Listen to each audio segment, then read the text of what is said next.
అన్నదాత సుఖీభవ ద్వారా రైతులకు ఏడాదికి 20,000 ఆర్థిక సాయాన్ని కూటమి ప్రభుత్వం అందిస్తోందని వ్యవసాయ కమిషన్ చైర్మన్ బర్రెడ్డి శ్రీనివాసరెడ్డి తెలిపారు.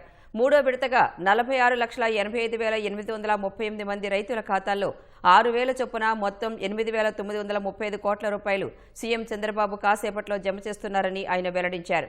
రైతులకు భారీగా సాయం అందుతున్నా కూడా వైసీపీ అసత్య ప్రచారం చేస్తోందని మండిపడ్డారు. రైతులు రాజుగా చూడాలనే సంకల్పంతో విత్తనం నుంచి విక్రయం వరకు వ్యవసాయాన్ని బలోపేతం చేసే చర్యలు తీసుకుంటున్నట్లు వివరించారు. కూటమి ప్రభుత్వం పంట కొనుగోలు చేసిన 24 నుంచి 48 గంటల్లోనే రైతుల ఖాతాల్లో డబ్బులు జమ చేసే విధానం అమలు చేస్తోందని వెల్లడించారు.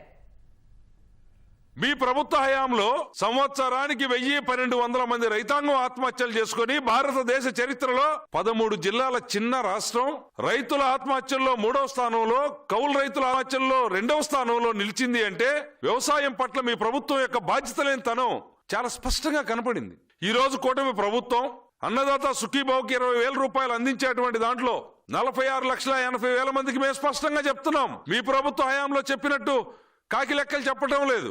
5 సంవత్సరాలు బారుకి కూడా 13,500 రూపాయల చొప్పున 67,500 రూపాయలు తమ ఖాతాల్లో జమ పడిన రైతు ఒక్కడైనా మీ ప్రభుత్వ హయాంలో ఉన్నాడా? రైతాంగాన్ని మభ్యపెట్టినటువంటి ఘనత మీది.